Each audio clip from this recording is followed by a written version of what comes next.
اور دونوں کی رائے ایک ہی رائے ہے. اس سے زیادہ جہالت کا سسٹم کائنات میں اور کہاں ہو سکتا ہے؟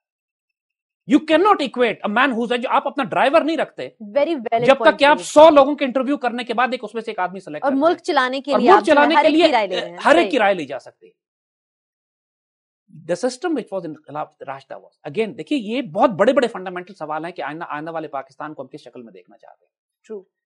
آج مثال ہم آپ کو بتا دیں, پاکستان کے بڑے کالم نگار ہیں تعلق قاسمی, ماشاءاللہ بڑا خوبصورت آرٹیکل لکھتے ہیں روزانہ دیوار کے نام سے. انہوں نے ایک اپنے کالم میں لکھا کہ سوئٹزرلینڈ وغیرہ گئے, وہاں کوئی جرم نہیں تھا, کرائم نہیں تھا, تو انہوں نے پولیس والوں سے پوچھا جا کے کہ آپ کے یہاں ایسا نظام کیسا ہے کہ یہاں جرم ہی نہیں نظر آتا. تو پولیس والے نے جواب دیا کہ آپ نے عمر فاروق کا نظام نہیں دیکھا. ہمارے ایک دوست, ان کا بچہ جرمنی میں تعلیم حاصل کرنے گیا لاء کی, تو وہاں سے انہوں نے پیغام بھجوایا کہ یہاں پہ جو لاء سکولز ہیں جرمنی کے, ان کے اندر حضرت عثمان اور حضرت عمر کی تصویریں خاکے بنا کے لگائے ہوئے ہیں انہوں نے کہ لاء گیور یہ ہے. واو, کہ ہم ان کے نظام کو فالو کرنا چاہتے ہیں, وہ آئیڈیل ہے ہمارے لیے. حضور قائد اعظم جب لنکنز ان میں تعلیم حاصل کرنے کے لیے جاتے ہیں تو لنکنز ان میں سب سے اوپر جو نام لکھا ہوتا ہے دنیا کے بڑے بڑے قانون دان جنہوں نے دنیا کو لاء دیا ہے, اس میں حضور صلی اللہ علیہ وسلم کا اسم مبارک ٹاپ آف دی لسٹ. یس, اس لیے قائد اعظم اس میں داخل ہو جاتے ہیں. ہمارے دشمنوں کو پتا ہے کہ خلافت راشدہ اگر یہ نعوذ باللہ یہ نظام کسی کفار نے بنایا ہوتا نا, یقین کیجئے پوری دنیا میں یہ قیامت تک اسی نظام کو ہی نافذ کرتے رہتے ہیں. لیکن چونکہ وہ مسلمانوں کا نظام تھا اور خلافت راشدہ کا نظام تھا, اس لیے جلتے ہیں, آگ میں جلتے ہوئے. ہر خیر جو دنیا کے کسی پولیٹیکل ماڈل میں آپ کو نظر آ رہی ہے, یورپ کے کئی ملکوں میں ویلفیئر اسٹیٹ ہے, بچہ پیدا ہوتا ہے اس کا وظیفہ لگا دیا جاتا ہے. یہ حضرت عمر نے شروع کیا. بالکل, ہم نے بڑی ڈیٹیل میں بات کی. صحیح, بوڑھا انسان ہو جاتا ہے اس کو پینشن ملنا شروع ہو جاتی ہے, حضرت عمر نے شروع کیا تھا. جو انسان کوئی خاندان اپنی کفالت نہیں کر سکتا, اسٹیٹ کی طرف سے اس کو ویلفیئر ملتی ہے, پیسے ملتے ہیں اس کو. انگلینڈ میں پورا نظام چلتا ہے, حضرت عمر کا شروع کیا ہوا. بالکل, آپ دنیا کے کسی سسٹم کی کوئی خیر اٹھا لیں, وہ خلافت راشدہ سے وہیں سے ملے گی. صحیح, بالکل. تو خلافت راشدہ کے جو مین پلرز اور پیرامیٹرز ہم نے آپ کو بتایا. پہلی بات تو یہ کہ دیکھیے وہاں پہ ڈیموکریسی نہیں تھی, نہ وہ ڈکٹیٹرشپ تھی. See, this is the most amazing part because ہم اس کو ہر چیز کو ڈیموکریسی اور ڈکٹیٹرشپ کی اینک سے دیکھتے ہیں. ایگزیکٹلی, بالکل. یا بادشاہت کی اینک سے دیکھتے ہیں. بالکل, کیونکہ ڈیموکریسی اس وقت ہوتی ہے جب رول آف دا میجورٹی ہو, وہاں رول آف دا میجورٹی نہیں تھی. ڈکٹیٹرشپ اس وقت ہوتی ہے جب آدمی اپنی مرضی کرے, وہ خلیفہ اپنی مرضی کرتے نہیں تھے. It was such a moderate It was a system. بالکل ڈفرنٹ سسٹم کہ جس میں حکم اللہ کا تھا, خلیفہ اس کو نافذ کرنے والے تھے, نائب تھے. حکم اللہ کا چل قرآن, اور خلیفہ کوئی حکم نہیں دیتے تھے جب تک معاشرے کے فائنسٹ لوگوں سے رائے نہ لے لیں. کانسٹیٹیوشن ریٹن نہیں تھا, ڈیفائنڈ تھا, قرآن اور سنت, اجتہاد, رائے, یہ کانسٹیٹیوشن تھا. آج بھی دیکھیں انگلینڈ کا کانسٹیٹیوشن لکھا ہوا نہیں ہے. بالکل, جب انگلینڈ کا کانسٹیٹیوشن لکھا ہوا نہیں ہوتا, کیوں نہیں لکھا؟ چل سکتے ہیں اور چلا رہے ہیں. کیوں نہیں لکھا؟ کئی سو سال سے اس طرح چلا رہے, اس لیے کہ وہ آزاد قوم تھے, دنیا پہ حکومت کرتے تھے, ان کو پتا تھا حالات روز بدلیں گے اور زمانے کے مطابق ہم نے صورتحال تبدیل کرنی ہے اور آگے چلنا ہے. یہ نہیں کہ آرٹیکل یہ کہتا ہے تو فلانا آرٹیکل یہ کہتا ہے, وہی پھنس جاؤ, رک جاؤ, وہی ملک کا بیڑا غرق کر دو. ملک کھڑا ہو گیا اپنی جگہ پہ جا کے, آرٹیکل سے انحراف نہیں کر سکتے, جیسے نعوذ باللہ وہی کے ذریعے وہ آرٹیکل اترا ہے. True. کیسی حماقت اور جہالت ہے یہ. کسی وکیل نے لکھ دیا جس وکیل کا نام ہی نہیں پتا آپ کو کون ہے, وہ پھنسا کے چلا گیا پوری قوم کو کہ آنے والی صدیوں میں جو قوموں کی ہم نے امامت کرنی ہے, اس کانسٹیٹیوشن میں لکھا ہی نہیں ہے کہ پاکستان دنیا کی امامت کرے گا تو ہم نے کیا کرنا. یہ غلام قوم کو غلام بنا کے رکھنے کے لیے کہ تمہیں بک دے رہے ہیں, اسے ہلنا نہیں تم. Exactly. کوئی futuristic approach. Quaid Azam was futuristic. He said the constitution of Pakistan will be Quran and Sunnah. He understood this point. جو فائنسٹ آف دا فائنسٹ لوگوں سے ہم ایڈوائس لیں گے, قرآن و سنت کو فنڈامنٹل بنائیں گے. آبجیکٹو ریزولوشن 1949 میں جو لیاقت علی خان نے پاس کی, دیکھیں یہ مولویوں کی بات نہیں کر رہا ہوں میں, talking about Quaid Azam and Liaquat Ali Khan.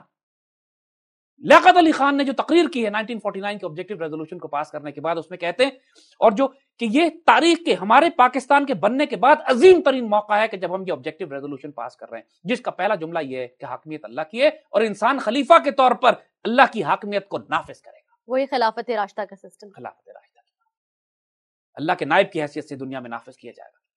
اور انہوں نے کہا کہ وہ نائب جو ہیں, جو نائبین ہیں, پھر وہ ایک پولیٹیکل پروسیس ہے کہ آپ چاہیں ان کو الیکٹ کریں یا سلیکٹ کریں, ٹیمپرری پیریڈ کے لیے کریں, لانگ ٹرم کے لیے کریں, وہ بات کی ڈیٹیل ساری. خلافت راشدہ کی گائیڈ لائنز تھی وہ سیٹ کر دی گئی. خلافت راشدہ کا ماڈل اتنا ڈائنامک تھا کہ اس کے اندر آپ دنیا میں کسی شخص کو ایڈوائزر لے سکتے تھے, دنیا میں کسی شخص سے آپ مشورہ کر سکتے تھے. اب صرف پارلیمنٹ پہ محدود نہیں ہے بات, you can get the finest people from all over the world. اس پرٹیکولر ایشو پہ مشورہ لیا, ان کو جانے دیا, پھر اور دوسرے آ گئے. آدمی کی کریڈیبلٹی پہلے دیکھی جاتی تھی, مشورہ دینے والا کام بھی جانتا ہے کہ نہیں. Every Tom, Dick and Harry could not advise. That's a common sense. That will be the greater interest of the public. Exactly. آپ نے میڈیکل پالیسی بنانی ہے تو آپ اس فیوڈل سے کیسے پوچھ سکتے ہیں جو 8 جماعتیں پاس ہیں. Exactly.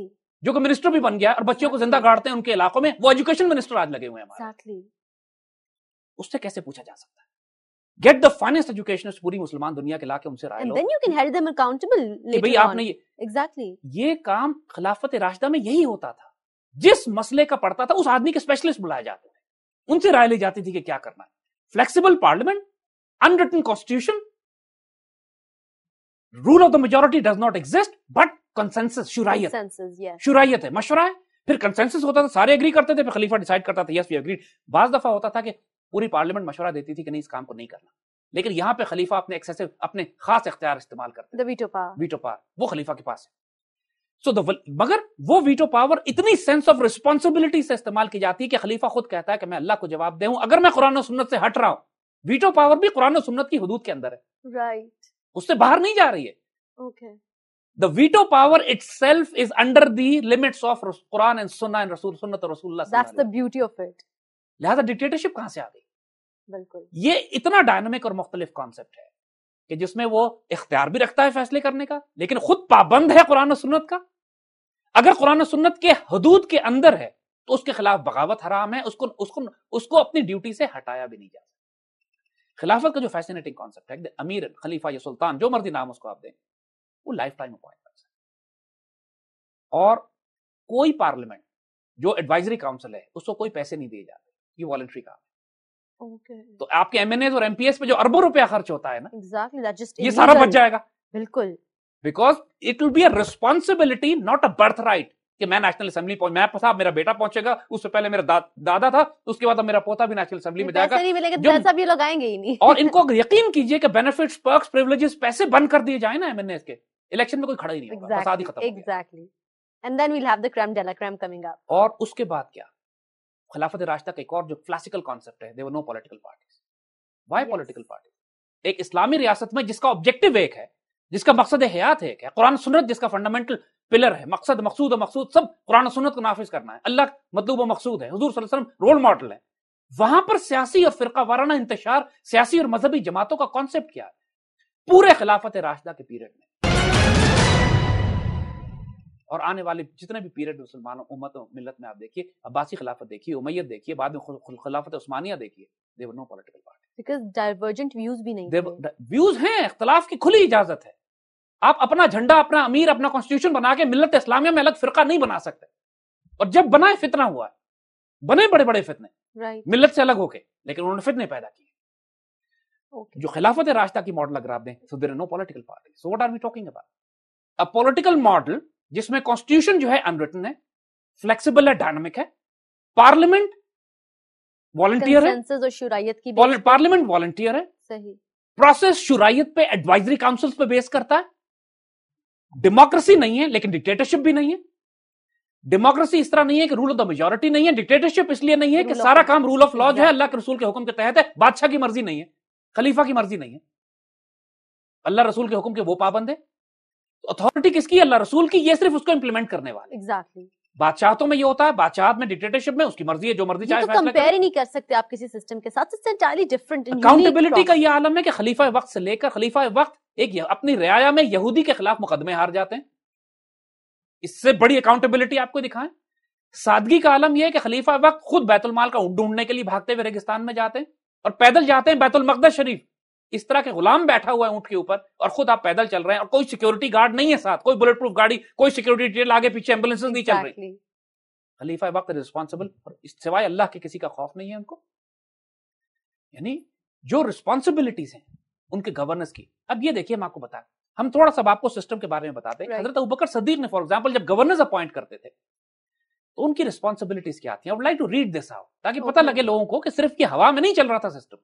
Very strict codes were given, اور آپ ان کوڈز کو اگر آپ دیکھیے تو آج پاکستان یا دنیا کے کسی ملک میں بھی اگر کوئی خیر ہے تو اس کی ساری ایکسٹریکشن, ساری اس کی بنیاد اسی خلافت راشدہ کے ان احکامات پر ہے کہ جو حضرت ابوبکر نے, حضرت عمر نے, عثمان, حضرت علی نے اپنے گورنرز کو اور اپنے ججوں کو اور اپنے ایگزیکٹو اور جوڈیشری کو دیے تھے.